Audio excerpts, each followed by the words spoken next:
Hello, students. This is Sangeeta Puri, ma'am, and I'm back with the remaining part of the summary which we have discussed yesterday about the chapter Red Trap. So let's continue. Before continuing, let's have a quick recap what we had yesterday. Students, yesterday we came to know that there was a peddler who was caught inside the forest because he has stolen Crofter's 30 kroner, and he thought by taking that amount, if he will go through the highway, so he can be easily caught by anybody else. So he decided to take the way inside the forest, and he thought, I'll be searching or finding a way out from the forest, and he will be happy to have those 30 kroners, and getting very happy on his smartness, that how smartly he has stolen the amount. And then he decided to move along the way. But earlier he was very happy, but suddenly his happiness converted into sadness and a fear, and top of the most, a realization that now he has been caught inside a rat trap himself, about which he used to think when he was all alone on his way. The same philosophy he is thinking that is applying on him now again. And he thought now he became a rat, and the entire forest is a trap, and the 30 kroners are the bait which he went inside to took, and now finally he has been caught here. We left yesterday that he was at the center of the forest.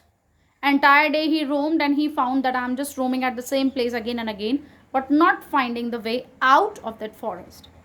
End of the day, it was so chill. It was the month of December. Outside it was so cold, and at the night, as the evening falling, the night falling, it was getting more cold. So he just thought that my end is here now. Either I will be killed by the wild animals, it's a jungle here, or this cold will don't let me live. So he just decided that my destiny is destined me here.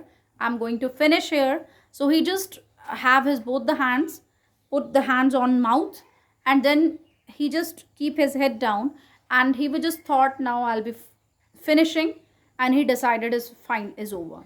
Now let's continue up to here we had done yesterday. Now what has happened, suddenly when he just hold his head in his hand and was lie down on the ground, he heard the hammering sound, and that hammering sound gave him a ray of hope. He honestly stood up, followed that sound, and kept on moving to that sound. That was a ray of hope. If somebody is hammering, it means humans are on work somewhere else, and the presence of human will let him to live, will help him to live in. He could take shelter, a ray of hope that he can get a shelter again. He can stay. He just only wanted to spend a night anywhere else safely, and afterward, next day, he will find somewhere the shelter again. Fine. Followed the way. He found that he followed the same sound, and then this sound lead him towards Ramzo Iron Mill. Students, if you could remember, कल हमने discuss किया था, crofter जब उससे discussion करता है, conversation करता है, तो क्रॉफ्टर उसको ये भी बताता है कि that when I was young I was working in Ramjo iron mill, कि जब मैं यंग था तो मैंने वहाँ काम किया था. तो ये भी सेम आयरन मिल है. He went inside, he found a blacksmith. Blacksmith यानी कि जो लोहार होता है वो काम कर रहा होता है, और उसके साथ उसका एक अप्रेंटिस होता है. अप्रेंटिस मतलब हेल्पर होता है, वो भी उसके साथ काम कर रहा होता है. अब जो ब्लैकस्मिथ होता है वो हैमरिंग कर रहा होता है पिग आयरन के ऊपर, और जो अप्रेंटिस होता है वो उसकी हेल्प कर रहा होता है उस हैमरिंग में. फर्नेस जली होती है. फर्नेस मतलब बहुत सारी आग, भट्टी जिसे हम कहते हैं, जिसपे वो पिग आयरन जो है पिघलाया जाता है और निकाला जाता है. तो ब्लैकस्मिथ वो काम कर रहा होता है. अब एक तो उसे ठंड लग रही थी बहुत ज़्यादा, और यहाँ पे आराम से भट्टी जल रही थी, तो उसको और क्या चाहिए था नाइट स्पेंड करने के लिए. उसने अप्रेंटिस से बोला कि क्या मुझे, जो ब्लैकस्मिथ था उससे उसने कहा कि क्या मुझे नाइट स्पेंड करने के लिए यहाँ पे परमिशन है. अब ब्लैकस्मिथ थोड़ा सा इनडिफरेंट टाइप था. इनडिफरेंट मतलब कोई इमोशंस नहीं थे उसके फेस पे, एक्सप्रेशंस. ना तो उसने उसको वेलकम किया और ना ही उसने उसको मना किया. तो इसका मतलब क्या हुआ, मना भी नहीं कर रहा है, वेलकम भी नहीं कर रहा है, उसने कुछ उसका इंतज़ार भी नहीं किया, वो चुपचाप वहाँ से उठा और नियर बाय द फर्नेस उसने अपना एक कुछ बिछाया, जैसे सूखी हुई घास होती है ना, ड्राई ग्रास, उसको स्प्रेड किया और उस पर जाके वो लेट गया आराम से, just near by the furnace. उसको बहुत ज़्यादा सूथ कर रहा था वो फर्नेस, और as soon as he light there the steam coming out from his wet clothes because he was near by the furnace and he was just light down कि भाई आराम से मैं सो जाऊँ अभी आराम से। बट उसका आराम थोड़ी देर के लिए था। Suddenly what has happened, the owner of the Ramjo iron mill, his name is Mr. Wilmanson, arrived on his night round to have a look what the people are doing in his absence. So he went inside, he took a look how blacksmith is working, how the apprentice is working, and suddenly he kept his eye on peddler. अचानक से नज़र peddler पर पड़ी। अब peddler का जो getup था वो बहुत ज़्यादा डर्टी था, कपड़े बहुत गंदे और गले में बहुत सारे, यस्टरडे मैंने भी बताया था, गले में बहुत सारे रैट ट्रैप्स डैंजलिंग करते रहते थे, हिलते रहते थे। चेहरे बहुत टाइम से धुला हुआ नहीं था, फेस पे बहुत डर्ट है, बहुत सारी बियर्ड है, मुस्टैचेस हैं, hairs are untidy, means his features are not very clear under such getup. But पता नहीं क्यों मिस्टर विल्मनसन को ही लगा कि ये मेरा कोई पुराना नोन पर्सनैलिटी है। उसने उसको ध्यान से देखा एंड देन उन्हें ऐसा लगा ये मेरा कोई पुराना फ्रेंड है, कॉमरेड है। मिस्टर विल्मनसन अपने पास्ट में रेजिमेंट में थे, आर्मी में थे, अच्छी पोस्ट पे, और उनका एक फ्रेंड था कैप्टन वोन स्टेहल, वो भी आर्मी में ही था। लेकिन जब मिस्टर विल्मनसन ने आर्मी छोड़ दी थी तो कैप्टन वोन स्टेहल को वहाँ से, उनके जाने के बाद ऐसा हुआ था, उनको वहाँ से कोर्ट मार्शल कर दिया गया था, कुछ ब्लेम लगाया गया उन पर, और उसके बाद से कैप्टन वोन स्टेहल को किसी ने कभी नहीं देखा। तो मिस्टर विल्मनसन को लगता है कि ये वही कैप्टन वोन स्टेहल है, इट वॉज जस्ट मिसअंडरस्टैंडिंग। अब वो उसको फोर्स करने लगे, चलो भैया घर चलो, हमारे क्रिसमस ईव आने वाला है, मेरे घर में कोई नहीं है, मेरी वाइफ की डेथ हो गई है, मेरे बच्चे जो हैं बॉयज़ स्पेशली वो बाहर हैं, और मेरे साथ सिर्फ मेरी एक डॉटर है एडला विल्मनसन, हम दोनों अकेले हैं, अगर आप भी हमारे साथ क्रिसमस ईव में चलोगे तो that gonna be very fine Christmas for us. He denied, उसे पता था ये दूसरा बेट है मेरे लिए, फिर से मुझे फंसाया जा रहा है। ही denied completely.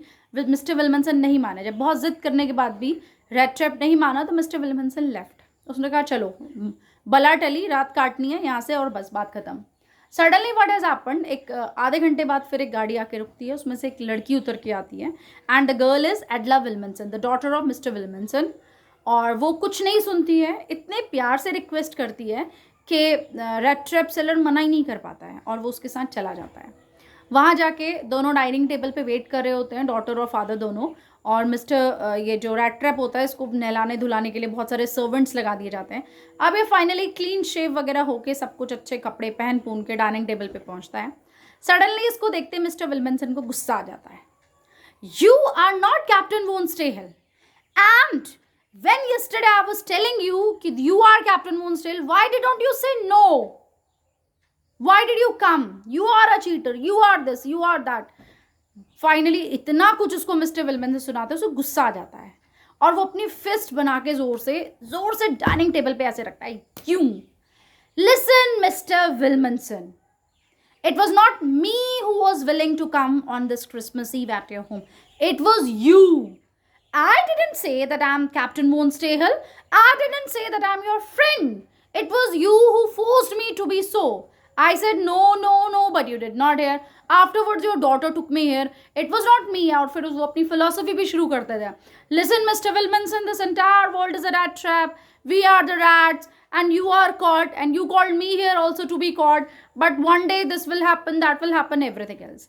But finally, Mr. Wilmanson उसको गुस्सा करते हैं, लेकिन daughter कहती है, please father, अपनी मर्जी से नहीं आया, आप रिक्वेस्ट करके लेकर आए हैं, और जब ये बेचारा अब आ ही गया है तो इसको एटलीस्ट ये वाला क्रिसमस स्पेंड करने दीजिए, गुस्सा मत कीजिए, मैं जिम्मेदारी लेती हूँ, आई टेक केयर, कुछ नहीं होगा।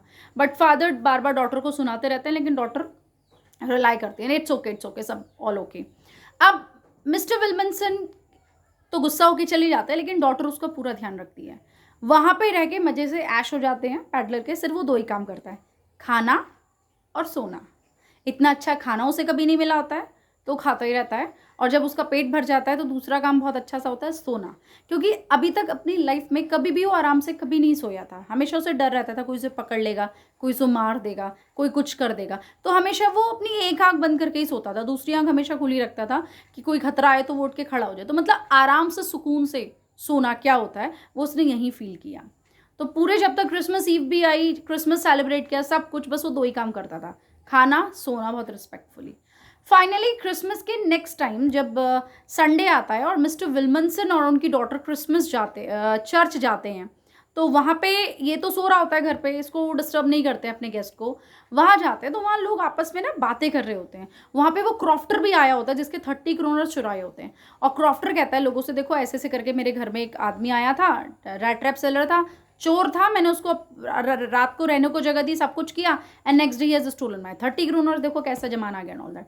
जैसे ही मिस्टर मिल्मनसन सुनते हैं, चर्च से घर तक लगातार अपनी डॉटर को सुनाते हुए लाते हैं, I told you he is a thief, I told you वो अच्छा इंसान नहीं है, और तुमने फोर्स करके उसे रहने दिया यहाँ पे। जैसे ही गेट पे उतरते हैं, सर्वेंट से पूछते हैं गेट कीपर से, वो चला गया, वो है भी या चला गया? तो गेट कीपर बताता है नहीं नहीं वो चला गया है। और सडनली अब अंदर जाके चेक करते हैं, फिर वो अपनी डॉटर को डांटते हैं और कहते हैं देखो कुछ ना कुछ ज़रूर गायब हुआ होगा, देखो यहाँ पे। तो लेकिन वो ये बताता है, जो गेट कीपर होता है वो ये बताता है नहीं वो कुछ लेके नहीं गया, बल्कि वो मिस एडला के लिए कोई गिफ्ट छोड़ के गया है। एडला बहुत खुश होती है, जाती है, अपना गिफ्ट देखती है, तो एक गिफ्ट में जब वो अनरैप करती है उस गिफ्ट को, तो उसमें एक छोटा सा रेड ट्रैप होता है, और उस रेड ट्रैप में वही 30 क्रोनर्स उसने बहुत अच्छे से व्रिंकल्ड करके अंदर से रखे हुए होते हैं, और वो देखकर वो बहुत खुश होती है।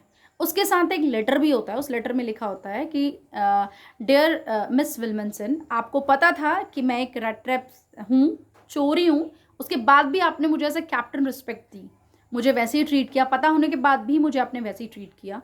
तो मैं इस क्रिसमस में आपको कुछ गिफ्ट देना चाहता हूँ, ये मेरी तरफ से वही 30 क्रोनर्स है जो उस क्रॉफ्टर के मैंने चुराए थे, और मेरी ये रिक्वेस्ट है कि आप उस क्रॉफ्टर से ये ज़रूर कहना कि वो रास्ते में चलते हुए लोगों के लिए ऐसे बेट की तरह ये पैसे विंडो के पास ना रखा करे, और ये मेरी तरफ से उसको वापस कर देना, it's a gift from my side to you. और लास्ट में सिग्नेचर करता है वो as a captain von Stayhill, yours captain von Stayhill. तो ये देखकर एडला बहुत खुश होती है, and here ends up the chapter. Students, story में एक तो फिलॉसफी जो स्टार्ट से रिवॉल्व हो रही थी वो चल रही थी, और दूसरी फिलॉसफी यहाँ पे ये कंटिन्यूशन में आती है कि अगर वैसे इंसान चाहे लाख बुरा हो, लेकिन उसके अंदर कुछ ना कुछ अच्छाई ज़रूर होती है, और अगर उसको अच्छे से ट्रीट किया जाए तो वो उसकी अच्छाई भी बाहर निकल कर आती है। तो here ends up this summary, I hope आपको पसंद आई होगी। कल से हम पैराग्राफ वाइज इसको स्टार्ट करेंगे, बुक्स लेके बैठेंगे आप अपनी। That's all for today, we shall continue tomorrow. Stay safe, stay home, bye bye.